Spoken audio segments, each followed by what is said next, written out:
Hola, yo soy Laura. Y yo Alejo. Y esto es No hay banderas en Marte. Un espacio que hemos creado para compartir todas esas historias de viajes no posteadas. Con nuestros invitados abordamos el lado B, ese que pocos conocen, las decisiones, las experiencias y las consecuencias de irse, quedarse o volver. Iván Benavides es considerado uno de los gestores culturales más destacados de Colombia, por su profunda exploración del territorio, de sus sonidos y sus tradiciones. A lo largo de su carrera ha acompañado y colaborado con reconocidos artistas como Carlos Vives, Aterciopelados, Los Gaiteros de San Jacinto, Chucky Town, entre otros, contribuyendo así al desarrollo y la difusión de la música colombiana a nivel nacional e internacional. En nuestra conversación, Iván reflexionó sobre el invaluable aporte de las regiones y la plurietnia en la construcción de nuestra identidad nacional. Hablamos también sobre la actual batalla cultural que han suscitado algunos gobiernos y sus mecanismos para dividir y enfrentar a los individuos, así como la desvirtuación del ejercicio artístico cuando se condiciona a cumplir con las demandas del mercado y pierde su expresión auténtica. Yo arranqué cantando en los bares.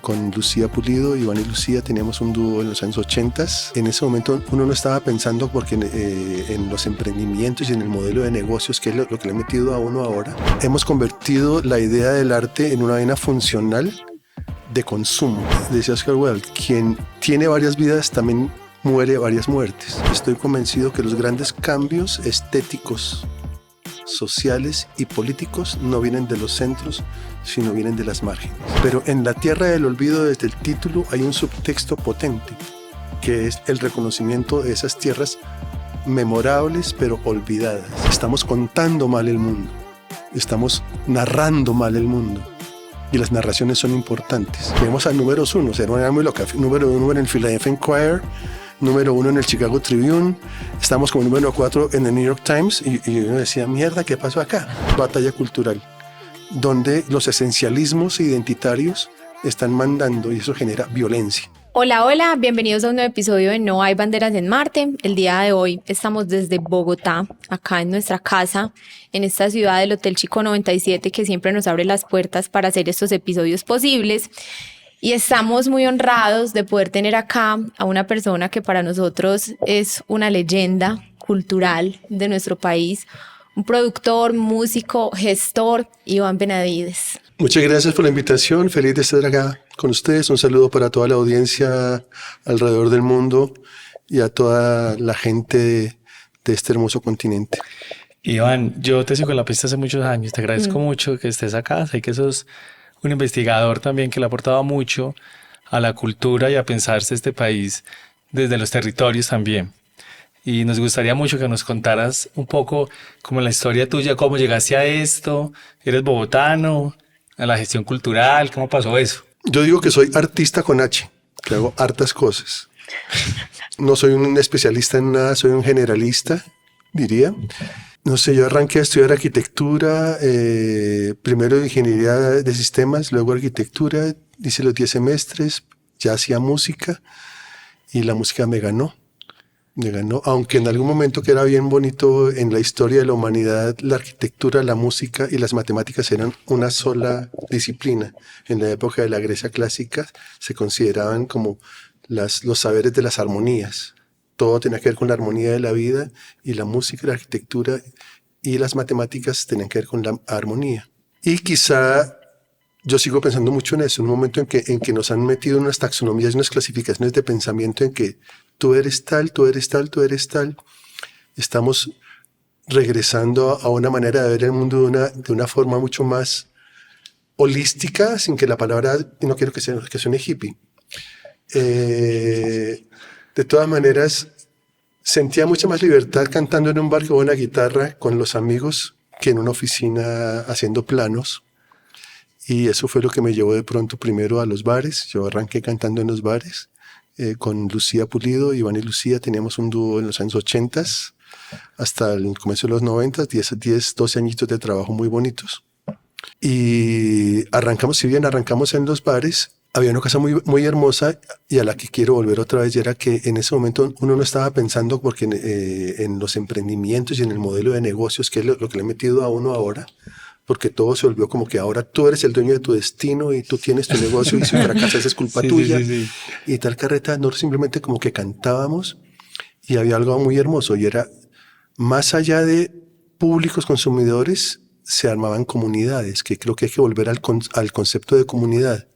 Hemos convertido la idea del arte en una vaina funcional de consumo, y más en la era digital. Y es un momento de volver a las comunidades, de volver, digamos, qué es lo que genera un concierto íntimo, qué es lo que genera una obra de teatro, qué es lo que generan las artes vivas, es la congregación. La congregación es algo que no generan las redes. Las communities, las comunidades de las redes no son fuertes, las comunidades en territorio o en la espiritualidad son más fuertes. Y lo que teníamos era una comunidad de seguidores en todo Colombia que nos daba de comer. Nunca hicimos un plan de negocios. Y pasamos sin darnos cuenta de los bares a las universidades y creo que el público universitario era el que nos daba de comer. Y de las universidades a los teatros. Y tenemos temporadas siempre en teatros en varias ciudades de Colombia, el Teatro Colón, con subsidio, en Medellín, en Cali, a Pereira íbamos de vez en cuando. Ustedes estaban muy chiquitos. Siempre fui un poco diletante, entonces durante la época de estudiar arquitectura quería también ser fotógrafo, quería ser escritor y quería de pronto también hacer música. La música tiene una cosa que es que genera algo que es, yo lo llamo como la satisfacción inmediata, que puede ser muy infantil a veces, pero el acto de liberación en la música creo que es increíble porque uno canta y ya, y vive tanto en el presente en un tiempo tan especial, y tuve la buena suerte de tener a gente muy hermosa alrededor que me guió, grandes maestros desde Jorge Velosa y bueno, mi compañera Lucía, mucha gente. Anoche estábamos escuchando Alba, como un poco poniéndonos en contexto con este espacio que vamos a tener con vos, Iván, y era como, o sea, qué sonido tan especial. Claro, una época en la que nosotros estábamos chiquitos. Laura más, yo también me tocó. Mira que fue una grata sorpresa anoche. Yo no te tenía claro, Alba fue como un palo de la época, la versión de ese momento. Uh-huh. Y como dije inicialmente, yo te he seguido mucho la pista y no te tenía ahí. Uh-huh. No te tenía en que tú eras ese Iván. Sí, es que Iván ha tenido varias vidas, decía Oscar Wilde. Quien tiene varias vidas también muere varias muertes. Entonces han sido como ciclos que uno cumple. Muchos renaceres. Y eso tiene su parte bonita también, tiene su parte dolorosa porque cada muerte de un proyecto es un duelo, pero no todo lo bueno para uno tiene que ser alegre. Los duelos son importantes. Iván, yo ahorita en la presentación quería decir algo que creo que este es el momento muy oportuno para hacerlo. Y es que nosotros en este espacio hablamos mucho de la colombianidad, ¿cierto? De lo que significa ser colombianos.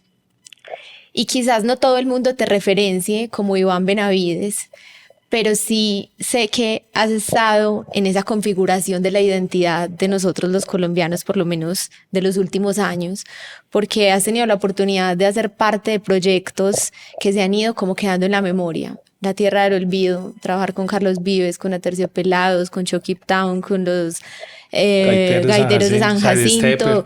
O sea, una trayectoria que de verdad lo que significa, lo que representa para nosotros es que has tenido la oportunidad de conocer a nivel musical este país de una manera muy profunda. Y yo quisiera que habláramos un poquito de eso, en qué momento se despierta como ese deseo tuyo por descubrir como esos sonidos, esas melodías y esos ritmos tan originarios que nos representan a nosotros los colombianos. Sí, porque también te pudiste haber quedado en el rock and roll, como en ese momento también como de rebeldía, de juventud. Y hay otra cosa que me parece muy tremenda y es que siendo bogotano, arquitecto, un poco la música blanca, un país que ha sido muy blanqueado, que tendría como más apertura, era más fácil, y vos te fuiste a hacerlo como un poco lo contrario, me voy a ir a ver qué más hay acá. Hay momentos hermosos en la vida, digamos, cuando estábamos cantando en los bares, me encontraba yo muy jovencito, en los 20, nos encontramos con los gaiteros de San Jacinto, que ya eran mayores como soy yo ahora. Y yo recuerdo, dije, cuando yo sea grande, voy a tratar de hacer algo por ellos. Muchos años después, pude hacer un disco, los ayudé a llegar a Nueva York y grabamos un disco que ganó un premio Grammy. Y tiene que ver con una noche de epifanía hermosa que fue en una fiesta en La Calera, en la finca de unos amigos, como hacia las 5 de la mañana, en medio pues del alcohol y de esto, Juan Chuchita y Toñito García, ambos fallecidos ya, comenzaron a cantar algo que eran cantos de zafra y unas décimas sobre la miseria humana a capela. Yo recuerdo que a mí se me abrió el mundo, fue una epifanía total y dije, ahí fue cuando dije, mierda, hay que hacer algo por estos viejos porque esto no puede pasar al olvido. Porque era música que no cantaban nunca en las presentaciones porque decían, no, es que esa música no es de fiesta. Y me acuerdo que logramos grabar el canto de zafra en el disco de Un fuego de sangre pura y ha sido trascendental. Digamos, fue también tan importante para ellos entender que podían luego en sus giras que hicieron por el mundo comenzar a cantar no solamente los temas de baile, sino incorporar este tipo de cosas que eran más espirituales o tristes. Quizá eso me abrió una perspectiva de entender el mundo desde otro lado y de reconocer algo muy importante, y estoy convencido que los grandes cambios estéticos, sociales y políticos no vienen de los centros, sino vienen de las márgenes. Y reconocer la riqueza de las maestrías que hay en los territorios, no desde la carencia, porque es que hay una narrativa que se ha vuelto tan aplastante, que es la narrativa de que somos territorios pobres, y creo que la narración de esta gente que hace música desde esas resistencias es una narración de potencia, no es una narración de carencia. Lo que tienen los marimberos, lo que tienen los cantadores, las cantadoras, los raperos, la gente de la calle es una potencia increíble y la capacidad de generar cambios. Pero los hemos encasillado porque son víctimas muchos, pero lo hemos encasillado como víctimas que sufren pasivamente y no como agentes de cambio y portadores de cultura. Si uno los cambia y dice, esta es la gente que está llevando el camino primero hacia la paz, hacia el cambio estético y hacia el cambio social. Pero si los seguimos viendo como pobrecitos, hay que ayudarlos porque es la manera paternalista, condescendiente, a veces bien intencionada, pero es que hay que ser más que bien pensante, hay que ser bien actuante, y bien actuante en el sentido profundo de las cosas. Ahí, después de los gaiteros se podido producir muchos grupos de territorio del Pacífico, de rock, de punk, de rap, pero también música clásica, etcétera, etcétera, etcétera. Y cuando uno llega a los territorios sabe que han sido víctimas, pero un grupo como Bejuco, por ejemplo, es un grupo de Tumaco. El año pasado tuvo una gira de $70,000 por Canadá en mercados de músicas del mundo, no en mercados de pobres. No lo digo en el mal sentido de la palabra, sí, total. Sino que es un sentido que los reivindica y los valora como algo potente en el mundo, como una música de nivel mundial, estéticamente, simbólicamente, que lleva también adentro una espiritualidad y una reivindicación de la resistencia. Te escucho y siento que a gran escala esa dinámica de la que tú hablas, de cómo nosotros percibimos esos agentes culturales que están en la periferia, es lo que nos pasa a nosotros con los países del primer mundo. O sea, cómo nos ven ellos a nosotros y cómo nosotros también, como por ejemplo colombianos, nos vamos apropiando de esa narrativa y nos vamos convenciendo de que somos un país empobrecido en general y que no tenemos ni las capacidades para salir a competir a nivel mundial en muchas cosas, y eso es una cosa que se va calando en la sociedad y que luego desmantelar eso tienen que pasar generaciones. Y me parece muy chévere lo que está diciendo Laura en relación a una decisión tuya, y es en realidad como ¿quién va a comprar cumbia en el mundo? Si en Colombia casi que era prohibida, pues no era prohibida, pero no era tan bien vista como lo mencionaba ahora en Bogotá, en la capital más blanca, voy a convencer al mundo de que escuchen esto, que tenemos una cosa mega poderosa que va a hacer no solo ver al mundo, sino reflexionar sobre esta región, sobre esta parte del planeta.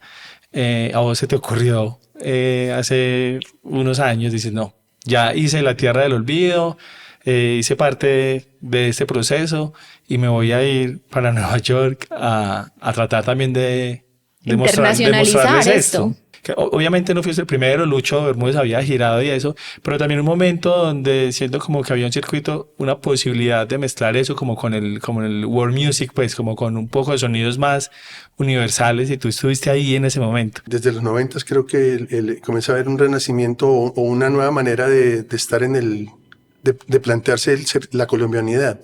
Primero reconociendo nuestra historia, o sea, como tú dices, reconociendo que hubo gente como Lucho Bermúdez que internacionalizó la cumbia. Indudablemente él viajó por México, viajó por Argentina, viajó a La Habana y tenía un diálogo muy importante con el mundo. O sea, era un tipo moderno, ahora puede ser tradicional, pero en su momento era lo más moderno del mundo. Y viene de Carmen de Bolívar, pasa a Cartagena, pasa a Barranquilla, pasa a Medellín, pasa a Bogotá, y luego va al mundo.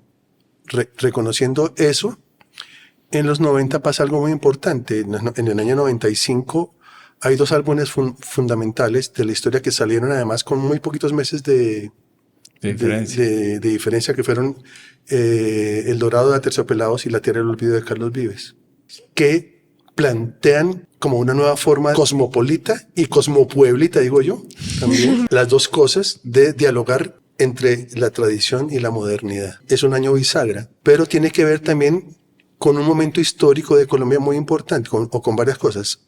Una es la Constitución del 91, que por primera vez nos reconocemos como un pueblo pluricultural y multiétnico.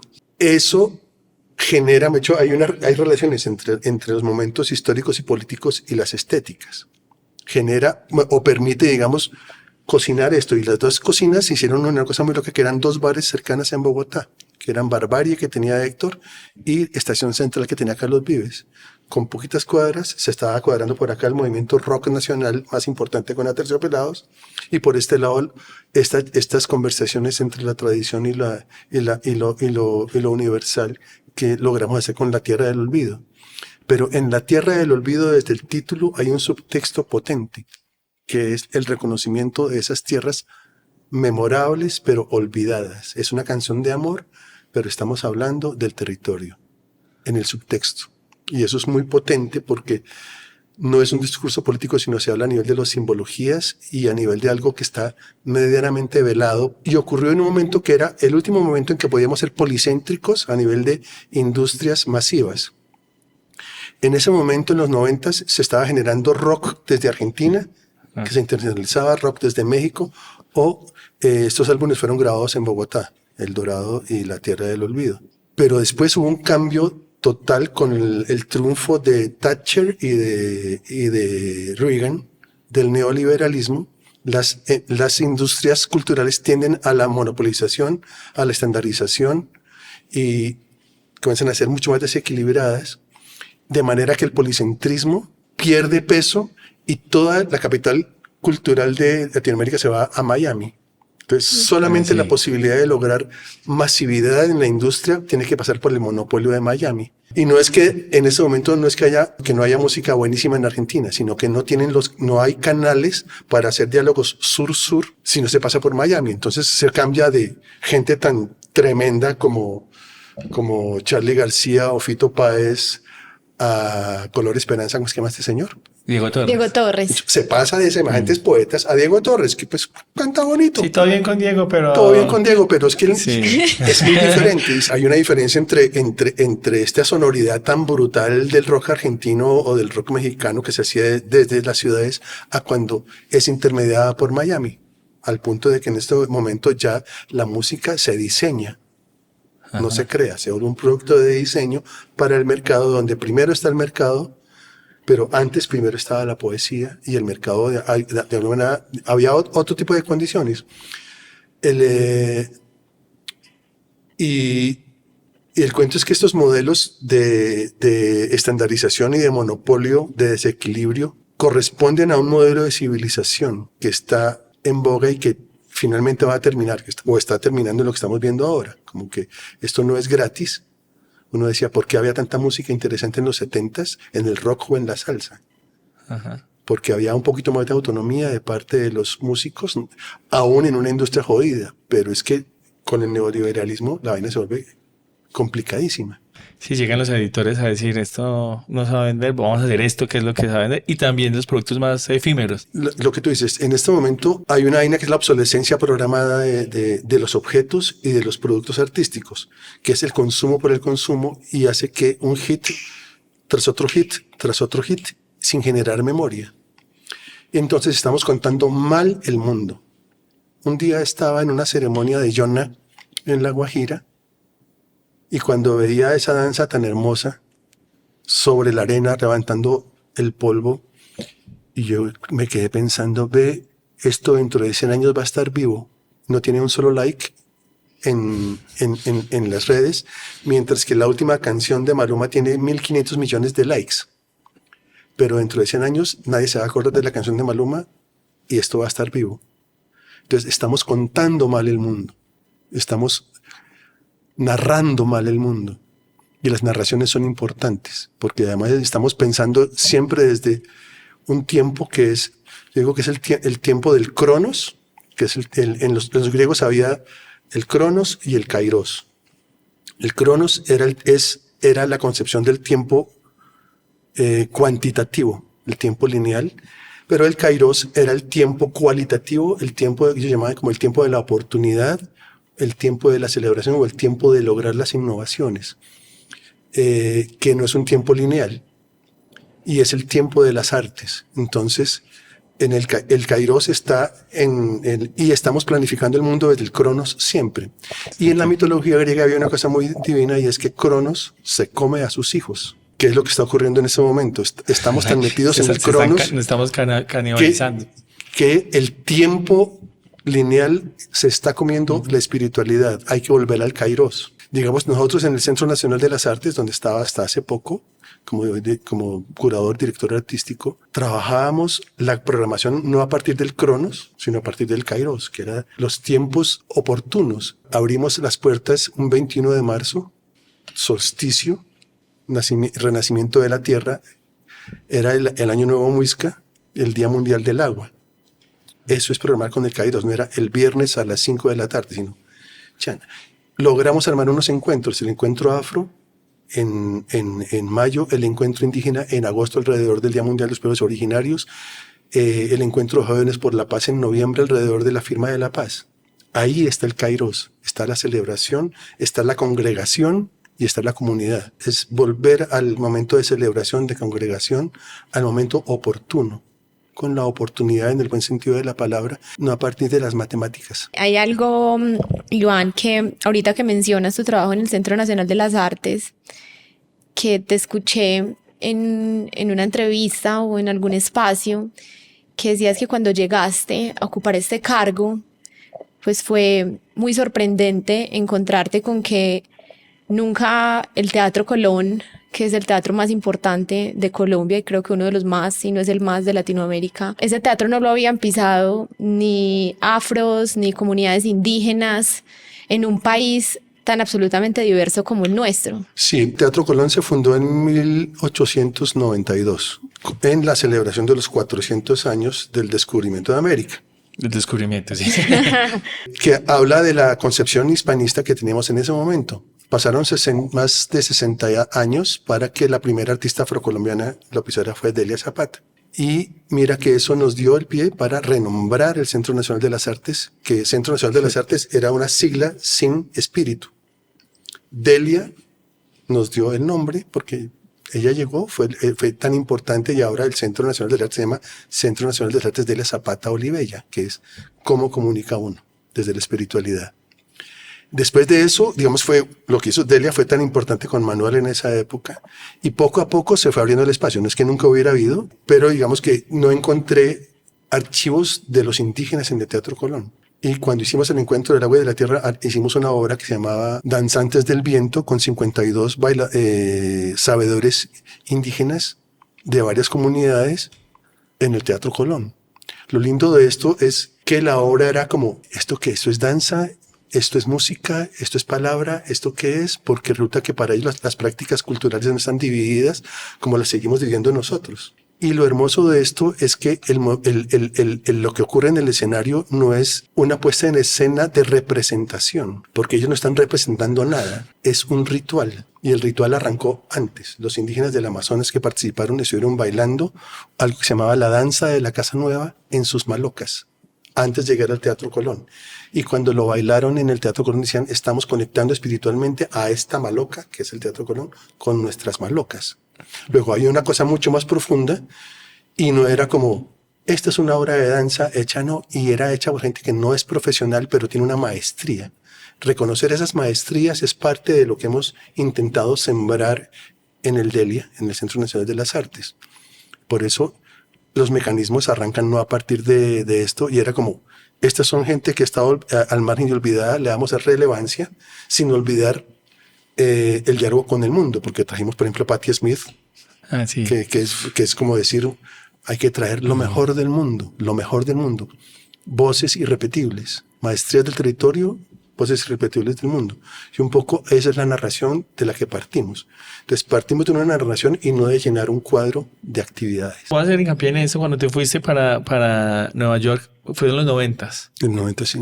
También estábamos un poco más estigmatizados los colombianos, ir a vender arte o a convencer al mundo de que en Colombia están pasando cosas súper interesantes, aparte del narcotráfico, esa historia que traemos nosotros. ¿Cómo te fue? ¿Fue muy desafiante? ¿Qué estuviste haciendo en Nueva York durante ese periodo? Esta fue una oportunidad hermosa que se nos presentó también en los años 90. Al mismo tiempo que estábamos haciendo La Tierra del Olvido, había un laboratorio cocina que era la Casa Nuestra con Teto Campo, que era mi hermano que falleció hace más de un añito, y Teto era mi hermano. Después de que nos salimos con Iván y Lucía, yo estuve en Europa un año. A mi regreso, Teto se había separado y nos fuimos a compartir apartamento. Y ese apartamento se convirtió en hogar y en laboratorio. Y hacíamos música con los amigos sin ninguna pretensión. Y luego ya cuando teníamos un grupo de canciones como que, pues, grabémoslas. Primero las grabamos y luego le pusimos el nombre, El Bloque de Búsqueda. Y esta grabación que salió con Gaira, que era el sello que se había armado con Carlos Vives, y como la parte independiente, o sea, lo loco del mundo era que en ese momento, en ese laboratorio, crecieron tres cosas. La propuesta de La Tierra del Olvido con Carlos Vives, que era como por el lado pop masivo. La propuesta del Bloque de Búsqueda, que era rockero contestatario como punk psicotropical.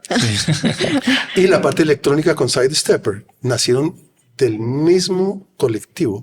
Ocurre que la grabación llega a oídos de David Byrne, Talking Heads, ex-Talking Heads, que tenía un sello que se llamaba Loaca Bop.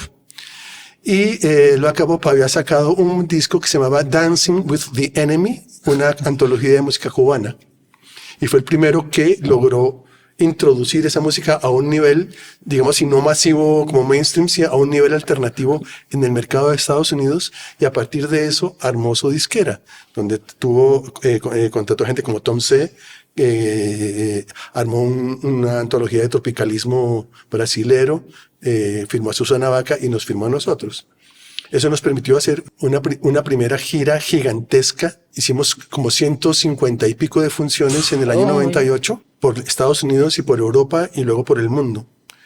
Y era tremendo. Y las críticas salieron tremendas. Estuvimos en el top 10 de muchos periódicos del mundo, no con música latina, sino llegamos a números 1. O sea, era muy loca. Número 1 en el Philadelphia Inquirer, número 1 en el Chicago Tribune, estamos como número 4 en el New York Times, y uno decía, mierda, ¿qué pasó acá?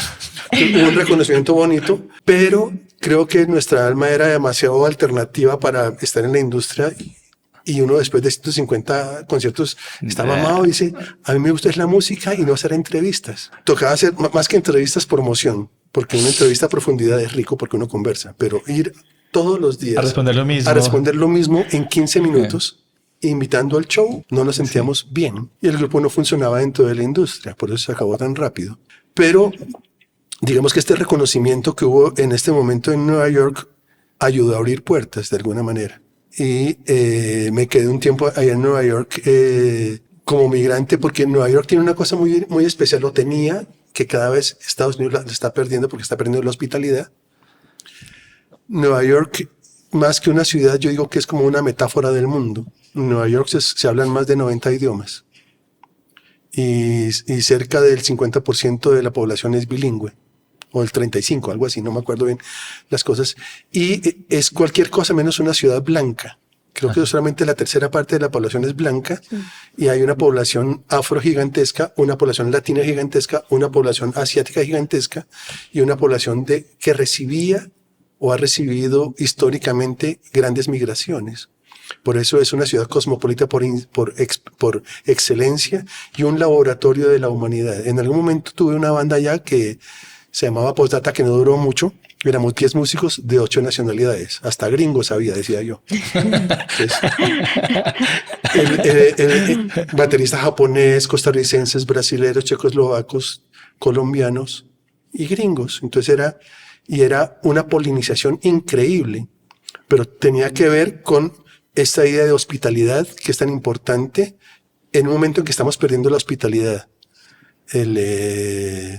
Con los nuevos gobiernos de derechas y las xenofobias y los nacionalismos que tienen peligros, hay una batalla cultural en este momento, la misma derecha diciendo es batalla cultural, donde los esencialismos identitarios están mandando y eso genera violencia. Porque la diversidad bien manejada genera riqueza, pero la diversidad mal manejada genera conflicto. Y mientras el mundo no aprenda de la diversidad y del reconocimiento de la otredad, es muy posible que sigamos generando violencias. Y hay algo muy importante, digamos, esta idea de lo cosmopolita, el nomadismo y la hospitalidad es muy importante. Uno de los primeros filósofos modernos que pensó en la hospitalidad como un principio universal fue Kant, en un libro en el que hablaba no de la paz total, sino de la paz perpetua. Y hablaba de la hospitalidad como un principio que debía ser universal, de no recibir con hostilidad a un extranjero. Y la hospitalidad debería ser, de hecho, como valor espiritual es tan importante y la estamos perdiendo. La estamos perdiendo no por gente que sigue siendo hospitalaria, sino por gobiernos que están armando unas narraciones que nos devuelven demasiados años atrás. Y por ideas de superioridad racial, que, pues, Dios mío, en el siglo XXI es increíble. Que ya sabemos a dónde nos va a llevar eso. O sea, ya pasó y ya sabemos cuando esto se configuró hace más de 50 años, ya sabemos el resultado. No puedo creer que estemos como repitiendo la historia con otro discurso, pero de fondo es la misma. Y en momentos mucho más, con mucha más violencia que antes, porque a nosotros no nos tocó vivir la Segunda Guerra Mundial, que fue complicadísima, pero estamos viendo en vivo y en directo, y sin siquiera mosquearnos en el mundo, la masacre de Gaza, por ejemplo, que es algo que no tiene sentido para una humanidad en el siglo XXI. Uno pensaría que eso no pasaría y está pasando, lo cual habla de una crisis civilizatoria increíble. Dicho que no, en mi vida, yo que tengo más años que ustedes, no había vivido yo esta sensación de crisis de la civilización y del modelo de desarrollo, del modelo de sociedad en que estamos, porque la caída del muro de Berlín la celebré. Me acuerdo que estuve en el concierto de The Wall en Berlín. La celebré, pero generó también una vaina muy complicada, que fue la caída de las grandes narraciones de igualdad, de fraternidad, de libertad, y nos llevó a narrativas en que nos rodeamos en donde estamos seguros en ambientes mucho más pequeños, y genera la exaltación de identidades atomizadas, que es un poco lo que ocurre con lo woke. Lo woke, si bien reivindica, y eso también lo reivindicaría yo, lo reivindicaría cualquier idea de justicia, el antirracismo, la igualdad de las mujeres, etcétera, etcétera, pero cuando se vuelve una ideología como de normas y donde no hay una narración general de liberación de toda la sociedad, sino que es uno por uno, puede generar dificultades en lograr la comunión de todos los hombres, que es importante, y la liberación de todos. A la final segrega. Tiene peligros, digamos. Hay un riesgo muy grande. El cuento también es que la derecha se aprovecha de lo anti-woke para generar políticas xenófobas, racistas, contra las que toca ir. Entonces toca ir con cuidado, pero había una vaina que pasaba muy hermosa que en el modernismo brasilero, Oswald de Andrade fue un poeta brasilero que armó un manifiesto que se llamaba el Manifiesto Antropofágico en los años 1920. Y él decía, nos alimentamos de todo, devoramos todo, pero estamos en esta tierra. Entonces era una manera nueva de ser moderno desde ser brasilero. Entonces tenía una frase que decía Tupí or not Tupí, hablando de los indígenas Tupí, pero jodiendo con Shakespeare. Sí. Y eso permitió generar unas disrupciones increíbles y liberadoras a nivel estético. Y consecuencia de esos pensamientos liberadores es que sale gente como Caetano Veloso, o Chico Buarque, o Milton Nascimento, o Gilberto Gil, o Tom C. Todos son antropofágicos y todos bebieron de esa idea de la antropofagia para lograr este tipo de universalismo, pero ubicado acá. Octavio Paz también en los años, no me acuerdo, también a mediados del siglo pasado, dijo algo muy importante respecto a Latinoamérica. Dijo, somos contemporáneos de todos los hombres, lo cual permite o reivindica la contemporaneidad de nuestro pensamiento y no que nos estamos en el tercer mundo atrás de Europa y de tal cosa. Y en ese sentido, el pensamiento indígena o de los pueblos originarios es contemporáneo. Y es más, en este momento más que contemporáneo es pensamiento de futuro y es necesario para ayudar a entender desde otra óptica porque ellos no son antropocéntricos. Y es como se une el antropocentrismo es de las cosas que ha jodido la idea de desarrollo. Estas cosmogonías no antropocéntricas permiten vislumbrar futuro y hay puntos de unión con Occidente en los que se podrá lograr una cosa que no es esto por acá y esto en Europa. Spinoza, el gran filósofo que comienza a hablar de lo sagrado, de la naturaleza como algo sagrado y no de la idea de un Dios que le da al hombre la posibilidad de gobernar sobre la naturaleza. Entonces hay puntos de unión para comenzar a buscar nuevas narraciones que unan a todo el mundo más allá de simplemente las identidades esencialistas. Como que sobre la idea hay muchas cosas muy románticas, pero cuando uno pasa un poco de la poesía a la acción y de pronto se encuentra con grupos de trabajo o tiene que relacionarse con entidades gubernamentales o tiene que empezar a ponerle un poco como de ruta a todas estas ideas, pues también hay como una desesperanza viendo lo que está pasando en los gobiernos, las guerras. ¿Cómo hace uno como para convivir entre esas dos sensaciones? A nosotros puntualmente nos toca mucho como esta crisis migratoria que estamos viviendo, que a la final es una crisis humanitaria y a veces decimos, no, pero se puede, o sea, es solamente un movimiento que se está dando allá, pero desde el resto de la sociedad se puede combatir eso, pero luego entonces recibimos mensajes todo el tiempo de los mismos migrantes que nos dicen, no, es que eso está bien. Sí, ¿cómo ese balance entre esperanza y desesperanza? Hay una frase muy hermosa que dice lo siguiente, la esperanza solo nos es dado por aquellos que no tienen esperanza. No me acuerdo de quién es, pero yo cuando la leí hace años también me quedó resonando aquí en la cabeza y es algo que aprendí de las comunidades. Por ejemplo, estuve hace poquito en Ismina, en este momento en Chocó con un problema jodidísimo con el ELN, con cientos de desplazados, y estaba trabajando con una comunidad con un consejo comunitario, Acadesan, consejo comunitario del río San Juan, y tenían una sede y recibían a los desplazados no importa de dónde vinieran, sin distingo de color político, sin distingo de dónde vinieran, y yo no sé cómo hacían, y los alimentaban con proteína. Y no era un proyecto del gobierno, era un proyecto de ellos, ayudados con cooperación internacional, con mucha gente. Y cuando yo veía a estas comunidades decía, aquí es donde está la esperanza, no en las ONGs, no en el poder, está allá. Hay que buscarlo allá y la labor de gente como nosotros es ser puente. Nosotros no somos las cabezas, no somos los protagonistas. Entre otras, hay algunos artistas que viven salvando el mundo. Ellos aparecen en primera plana y dicen, estoy aquí con los negritos, estoy aquí con los indígenas, con los pobres. Hay vainas que son a veces vergonzosas de grandes ídolos de afuera. Yo me acuerdo, Bono tiene una ONG al que póngale que le dan $1 millón al año, y esos $1 millón no llegaba nada a las comunidades. Era $1 millón para pagar sueldos, para que hubiera gente diciendo, estoy salvando el mundo. Estoy siendo un poquito fuerte, pero realmente ese tipo de ONGs no funcionan. Hay que repensar cuál es el papel de gente que tiene posiciones o posibilidades o privilegios dentro de esto para ser subalterno de las comunidades y no ni condescendiente ni el Mesías. Cualquier persona que venga con un discurso mesiánico es para dudar de él.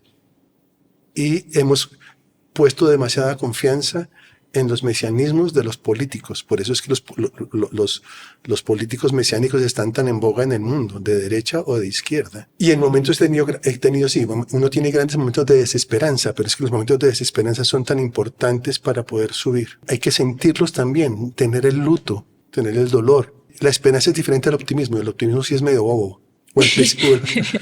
El optimismo es bobo. El pesimismo también es como, no es sabio. La esperanza es sabia y la esperanza habita entre nosotros, aunque no nos demos cuenta a veces. Iván, tú estabas en Nueva York, volvámonos, sino que no quería perder como esa ventanita que habíamos tocado un poco el tema ahí de lo que está pasando en el mundo, pero vamos a retomar el tema de Nueva York. Tú te devuelves de Nueva York después casi de 8 años por una enfermedad de tu madre, y eso es una cosa que ha pasado en muchos de las conversaciones, de muchos episodios, y es que siempre la familia es como un punto de quiebre para nosotros que hace que tomemos también unas decisiones que nos parten la vida. Decides, bueno, mi madre está enferma, me devuelvo para Colombia, ¿y cómo es ese regreso? Es bonito porque finalmente uno tiene que buscar su lugar en el mundo, y puede que el lugar del mundo sea ser nómada, pero donde está el corazón es el lugar del mundo de uno. Uh-huh. Y el corazón a veces está dividido entre donde uno puede cerrar su carrera y donde están los amores. Ojalá siempre coincidan, pero los amores son más importantes que todo lo demás. Y acompañé a mi madre en sus últimos años de vida. Yo recuerdo que después regresé a Nueva York en algún momento. Y cuando regreso me pasó una cosa muy loca, y era como cuando uno ve a una exnovia a la que quiso mucho pero ya no. Y fue casi instantáneo. Llegué y dije, mierda, este ya no es mi lugar. O sea, después de la muerte de mi madre, siento que mi lugar estaba acá.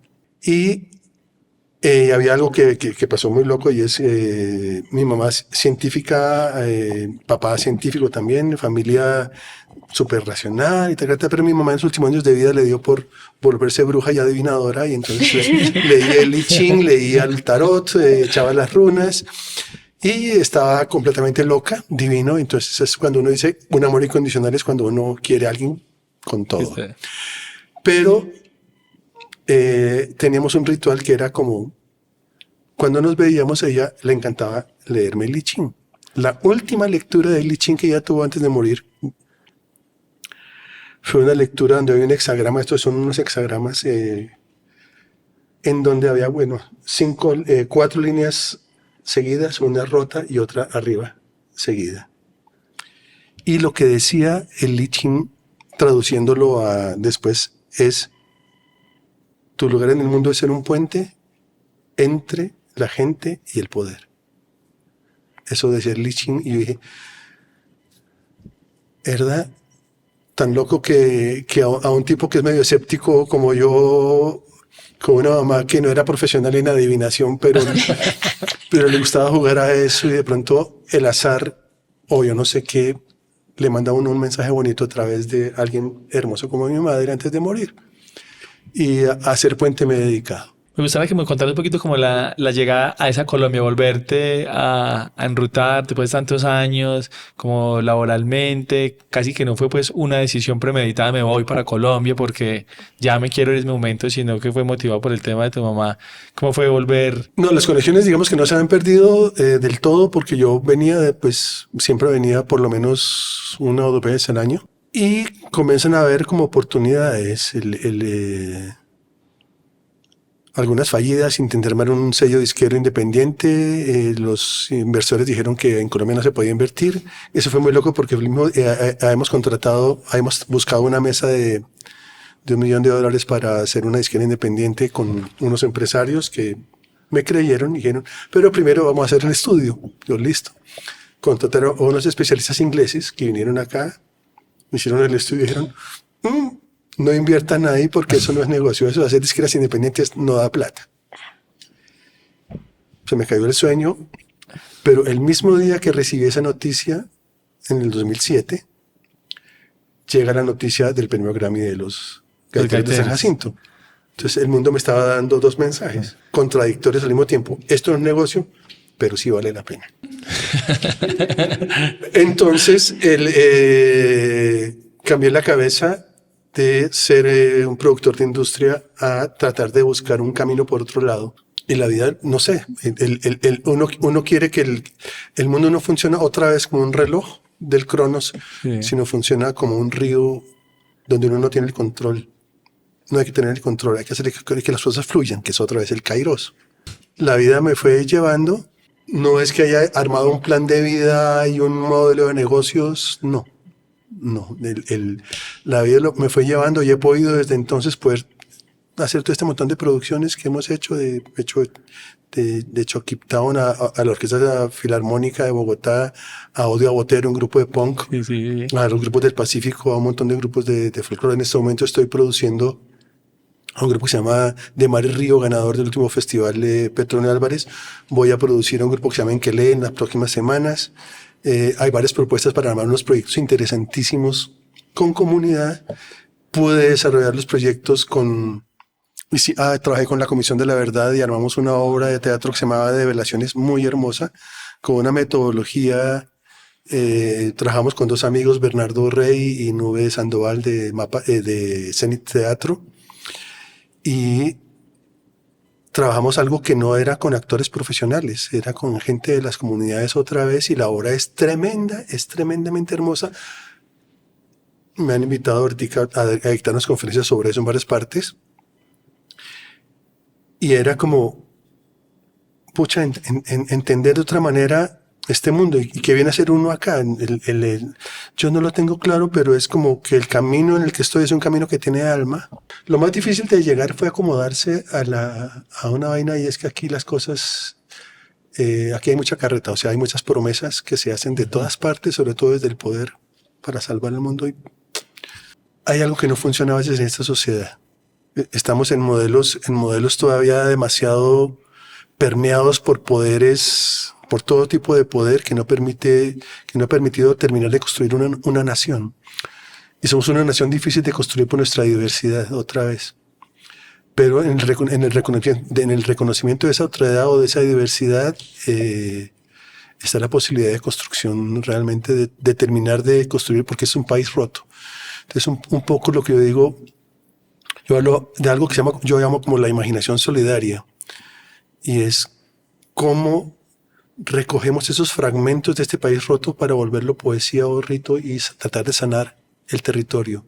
Pacho de Ruc, en la Comisión de la Verdad hablaban de Colombia como un cuerpo social. Si uno piensa en Colombia como un cuerpo social, pensaría que el arte o la cultura podría ser un tipo como de acupuntura que debería lograr sanar y conectar puntos neurálgicos para que el cuerpo social de Colombia sea un cuerpo sano.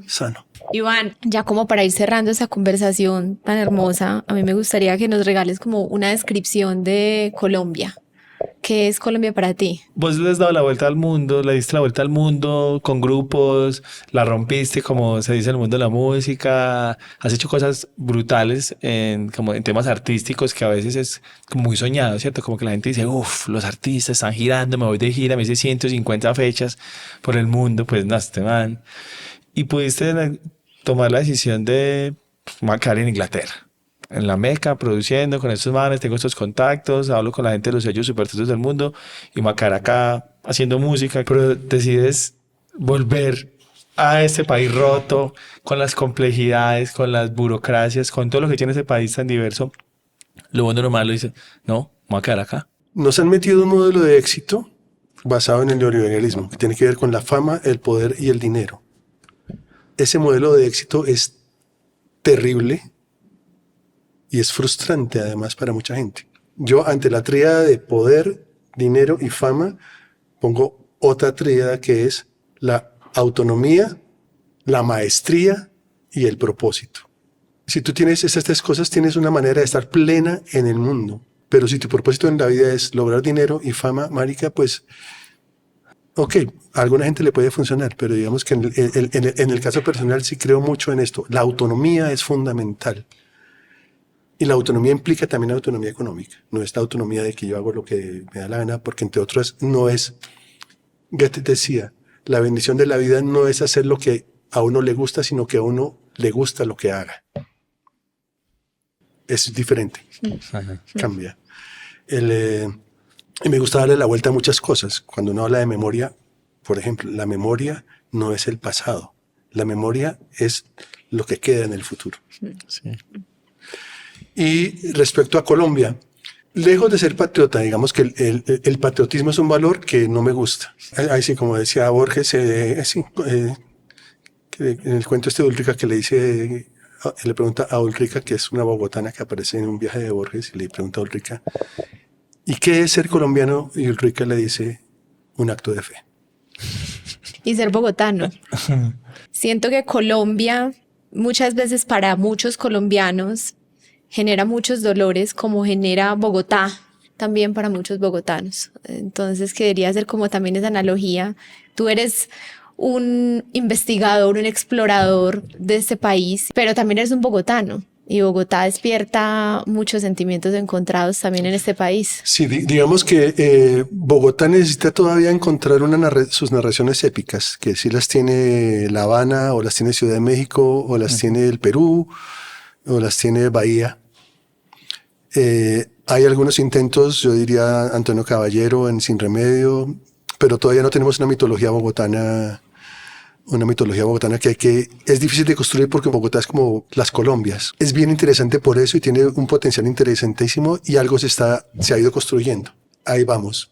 Pero me acuerdo hay un libro de Enrique Oeilia Matas, creo que es el autor, se llama Montevideo el libro. El libro él lo escribe a partir de varias ciudades. Habla de Barcelona, habla de Montevideo, y hay un capítulo dedicado a Bogotá que arranca comillas que no son comillas. Es algo así como, yo estaba en Bogotá, pero Bogotá no estaba ahí. Durísimo, porque hay ciudades que tienen como una aura. Uno va a La Habana, en medio de todos sus problemas, tiene una aura gigantesca. Va a Ciudad de México y tiene una aura gigantesca. Va a Buenos Aires y tiene una aura gigantesca. Va a Bahía y tiene una aura. Pero hay otras ciudades que estamos un poquito más abajo, que uno va a Santiago de Chile y pues bueno, va a Bogotá y bueno.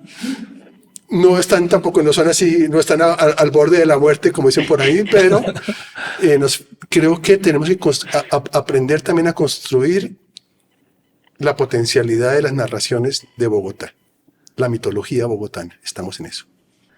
Aterciopelados ayuda. Esto te iba a decir, creo que inclusive para mí la derecha también. La derecha, no, el rock bogotano ayuda mucho.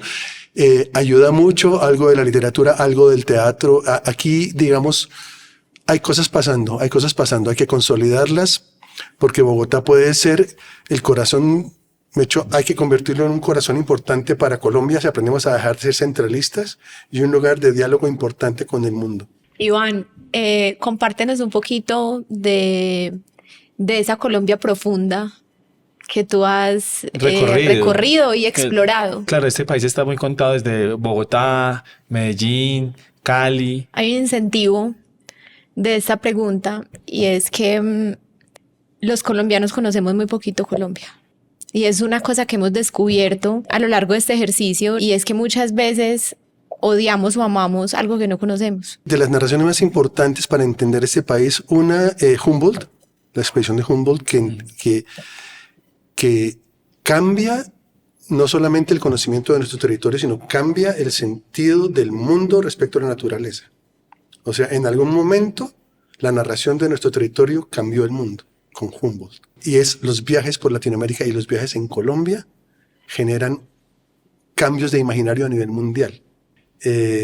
Mutis, la expedición coreográfica, que fue en el siglo pasado con Agustín Codazzi, fue tan importante. Y digamos que en la primera parte, en Humboldt y en Mutis, es el conocimiento más de la geografía y la naturaleza.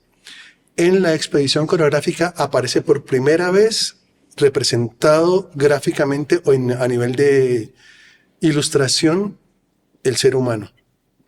Y comienza a ser comienza a ser integrado a la idea de geografía y de narración del país. La gran labor que podemos tener desde el arte es sentirnos que somos como una especie de expedición para visibilizar y proyectar. No es solo visibilizar, porque decimos, vamos a visibilizar. Es importante proyectar a Colombia. Macondo, el universo de 100 años de soledad es impresionante, porque ahí está nuestra posibilidad de narración mítica de Colombia, y tenemos que entenderla. ¿Cuáles son los elementos que pueden unirnos espiritualmente y armar congregación? Y volver a la idea de la comunidad, la común unidad, no a partir del consumo o del mercado, sino a partir de saber quiénes somos. Esta es una anécdota de una corredora de fondo indígena mexicana que corría con su traje tradicional y con sus, no sé si son alpargatas o sus... Las abarcas estas, sí. Sí. Y se ganó varias maratones internacionales de largo aliento. Y Adidas llega y le dice, te vamos a patrocinar y te vamos a dar estos zapatos. Y ella dice, pero ¿para qué si todos los que utilizan esos zapatos están detrás de mí? Entonces es como desde donde nos reconocemos para volver a narrarnos y conocer la historia es tan importante, reconocer las potencialidades y tener narraciones de potencia importantes de futuro para fortalecer eso y proyectarlo. Proyectarlo es muy importante desde donde uno esté, en el exterior, en su territorio, en su barrio, desde las posibilidades que uno tenga. Porque no todos, la line que todo el mundo quiere ser en este momento, que todo el mundo quiere ser Karol G. Yo, pues, marica, hay una sola Karol G o Maluma o esta gente y no sé qué están narrando. Otro tipo de narraciones son posibles que construyan realmente, que tejan la sociedad desde otro lugar. Eso va a subsistir y eso es la única posibilidad para que este país siga vivo. Iván, muchísimas gracias. Me encantó esta conversación. Como te dije inicialmente, me encanta como tu obra, la forma pausada en que hablas es encantadora. Gracias. Y gracias por regalarnos esta horita larga. Estas conversaciones nos gustan mucho porque, como te digo, la mayoría de la audiencia de nosotros está por fuera del país, ¿cierto? Y pensar que también hay otra forma de entender ese país y de relacionarse con este país y de dejarnos enamorar y fascinar por cosas que pasan alucinantes en los territorios. Para terminar, otra anécdota muy simpática de mi amigo Richard Blair, con quien hicimos Sidestepper, y un inglés que le ha aportado mucho a este país. Super Colombian, sí. Él llegó y se enamoró. Él produjo el primer disco de Totó la Momposina en Real World con Peter Gabriel. Jenny aquí aporta una cantidad, trabajamos juntos muchos años, y hace un tiempo me dice, me he vuelto tan colombiano que he pensado en irme del país. Que ya cerremos.